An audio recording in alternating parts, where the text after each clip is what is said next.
Good evening মোৰ মৰমৰ বন্ধু বান্ধৱীসকল। ইভিনিঙত চাহ খাবৰ কাৰণে কিবা এটা বনাওঁচোন, ব'লক চাওঁ কি বনাইছোঁ। দেখিছেনে আপোনালোকে? এয়া আঠিয়া কলৰ পাত লৈছোঁ আৰু কল লৈছোঁ। কলৰ পিঠা বনাম মানে কল আৰু পিঠাগুড়ি এনেধৰণে একদম ধুনীয়াকৈ মিক্সকৈ সানি ল'ব আৰু অকণমান ঘিউ দি দিছোঁ মই আৰু চেনি দিছোঁ। আপোনালোকে যি মন যায় তাকে দিব পাৰিব। আৰু এনেধৰণে কলপাতখন অকণমান জুইত লেলাই ল'ব।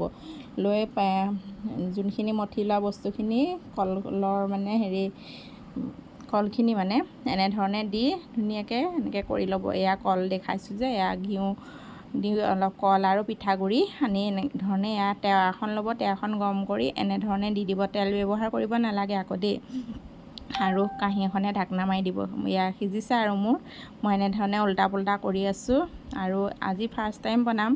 আৰু এয়াই মই বনাই আছোঁ আবেলি চাহ খাবৰ কাৰণে। মিষ্টিহঁতো আছে, মিষ্টিহঁতকো দিওঁ আৰু কল যিহেতু বহুত আছে মৰহি গৈছে। আৰু চাওকচোন মিষ্টিহঁতৰ ৰিয়েকশ্যন কেনেকুৱা কৰে খাই, ব'লক চাওঁ।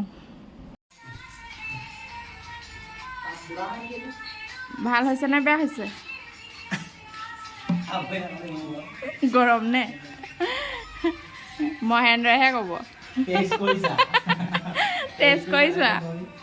আৰু মই টেষ্ট কৰি চাওঁ হা। প্ৰথম বনাইছোঁ, কেনেকুৱা হৈছে? প্ৰথম কাৰ্যসূচী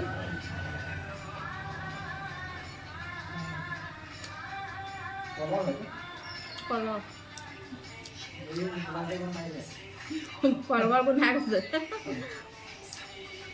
ভাল লাগিছে দেই, আপোনালোকে বনাই খাব বাৰু। লাল চাহ, নিমখ দি লাল চাহ দিছোঁ আৰু কল চেনি দি পিঠা। কলপাত গুচোৱা নাই আৰু কলপাতে খিনিয়ে খাই দিয়ে, কলপাত পেলাব নালাগে আৰু। কেনেকুৱা লাগিছে দেখা? মজা। ভাল লাগিছে।